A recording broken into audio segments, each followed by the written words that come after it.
Welcome welcome back challenge master. तो guys आज हम एफएफ कम्युनिटी के दो तरह के यूट्यूबर्स के वीडियोस देखने वाले हैं, दो तरह के कंटेंट क्रिएटर्स के वीडियो देखने वाले हैं। पहला जो कि सिर्फ अपने फायदे के लिए व्यूज के लिए कंटेंट बनाता है, जिसका मतलब कोई सेंस नहीं है, लॉजिक नहीं है और अपनी ऑडियंस को बेवकूफ बनाता है। दूसरा जो एक्चुअल एक कंटेंट क्रिएटर होता है जो सही कंटेंट डिलीवर करता है। तो चलो स्टार्ट करते हैं। फ्री फायर गेम बना था ना, तो फ्री फायर की जो ओनर थे ना, उनका सिर्फ एक ही माइंडसेट था कि भाई गेम चलेगा, थोड़ी बहुत अर्निंग हो जाएगी, बहुत है मेरे लिए। लेकिन जब गेम आया अंधी अर्निंग हुई, जितना उसने सोचा था उसका डबल हुआ। फिर उसके दिमाग चल पड़ा कि यार मैंने इतना कम क्यों सोचा, इस बार और अंदर प्रॉफिट लूंगा। उसने थोड़ा बहुत चेंजेस करा, गेम सही चल रहा था, फिर भी कोई दिक्कत नहीं थी, प्रॉफिट डबल हुआ।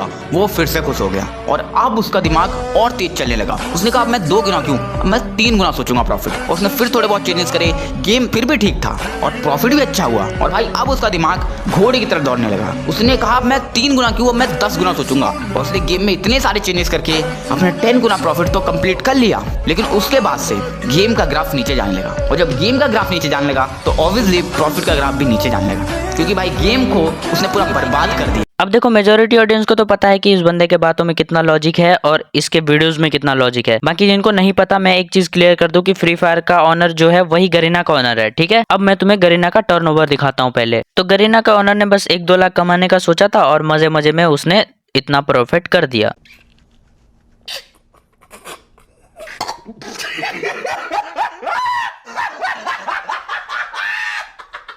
तो देखो अब जो बंदा फ्री फायर का ऑनर है, यानी कि गरीना का ऑनर है, वो बंदा सिर्फ फ्री फायर का ऑनर नहीं है। उस गरीना कंपनी के अंदर 148 मोर एप्स आते हैं जिसका ऑनर वही बंदा है। तो उसके पास तो ये सोच कभी नहीं आया होगा कि मुझे थोड़े पैसे कमाने हैं और बस बंद कर देना है।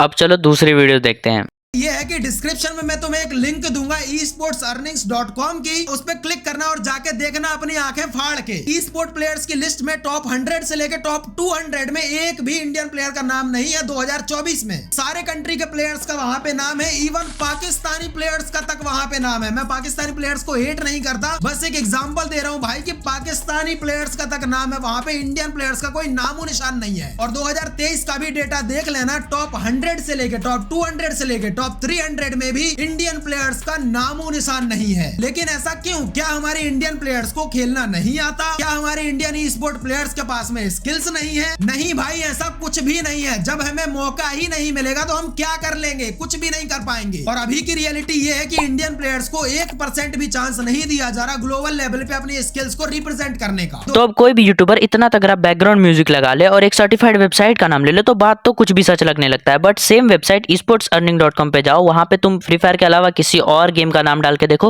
वहां लिस्ट में तुम्हें कोई भी इंडियन नहीं दिखेगा। अब देखो इसके पीछे भी गरीना और फ्री फायर का हाथ है क्या? बिल्कुल नहीं, इसके पीछे गवर्नमेंट का हाथ है। अब हम देश से बाहर खेलेंगे कि नहीं खेलेंगे, या फिर हमारे प्लेयर्स जाएंगे नहीं जाएंगे, इसका डिसीजन और उन्हें चांस मिलेगा कि नहीं मिलेगा, इन सब का डिसीजन पार्लियामेंट के हाथ में है, जो कि मैंने कल अपने दूसरे वीडियो में रूल बुक के हिसाब से बताया था। बट इनको लगता है कि हम कुछ भी आवाज उठा देंगे और किसी के खिलाफ भी उठा देंगे तो हमें रिजल्ट देखने को मिल जाएगा।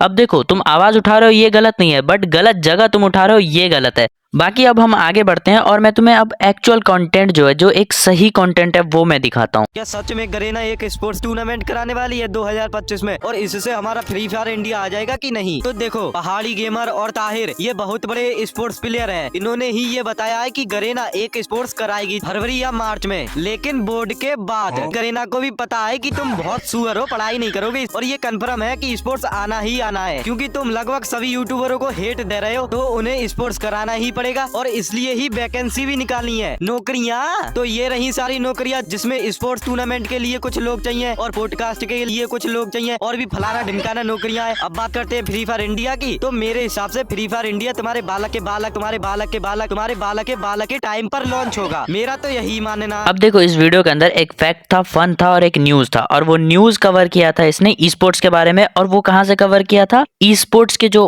प्लेयर्स है उनसे। तो ये होता है एक प्रॉपर डिटेलिंग वीडियो, और ये लोग क्या करते हैं, आधा नॉलेज लेते हैं, कुछ भी आके उठा के बक देते हैं।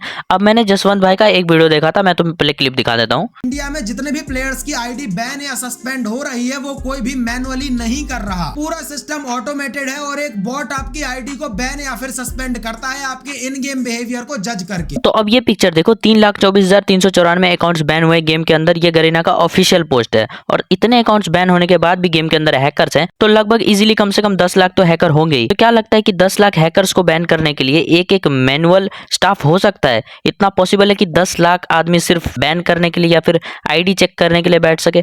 तो नहीं, ये पॉसिबल नहीं है। इसलिए गरीना या फिर कोई भी बड़ी कंपनी बॉट्स बिठाती है और उसके अंदर पूरा डिटेल सेट करती है कि अगर इस लिमिट से बाहर कोई चीज हो रही है तो उसको बंद कर देना, या फिर जो भी उसका लिमिटेशन सेट होता है। तुम्हें क्या लगता है जसवंत गेमर गेम के अंदर हैकर्स भरने के लिए क्रेडिट किसको देता होगा? और अमित एक इम्यूलेटर प्लेयर है जो कि पीसी में खेलता है और अपने वीडियोस में हैकर्स को प्रमोट करता है। भाई ये क्या था बे? भाई सारा हैकर का बाप, हैकर में कंटेंट मिल गया। चलो चलो चलो।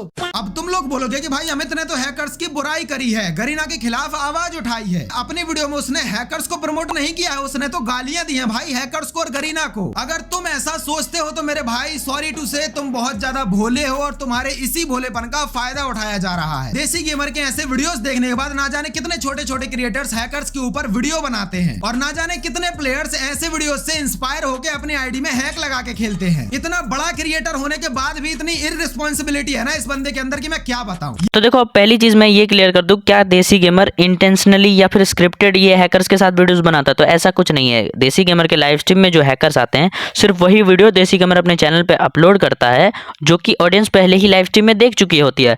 बट एक सर्टेन पार्ट होता है जो उसे कंटेंट मिलता है तो वो अपलोड करती है। अब इसके बारे में तो बात हो गई, देसी गेमर को साइड करो। बट जसवंत भाई, आपके चैनल पे मैंने कभी भी उन यूट्यूबर्स या फिर क्रिएटर्स के लिए वीडियोस नहीं देखी जो हैक खुलेआम बेचते हैं, जो कहते हैं कि अगर गेम वापस लाना है तो हैक यूज़ करो, पैनल यूज़ करो, मैं फ्री में दे दूंगा और ये इतने पैसे लगेंगे। उनके बारे में तुम कभी वीडियोस बनाते नहीं हो क्योंकि वो छोटे क्रिएटर्स हैं और उनसे तुम्हें व्यूज़ नहीं मिलेगा, इसलिए तुम सिर्फ बड़े यूट्यूबर्स को टारगेट करते हो। बाकी आज का वीडियो फेक वर्सेस रियल की जगह जसवंत गेमर पार्ट 3 बनता जा रहा है, तो वीडियो को यहीं पर खत्म करते हैं। और वीडियो पसंद आए तो वीडियो को लाइक एंड चैनल को सब्सक्राइब जरूर से कर लेना।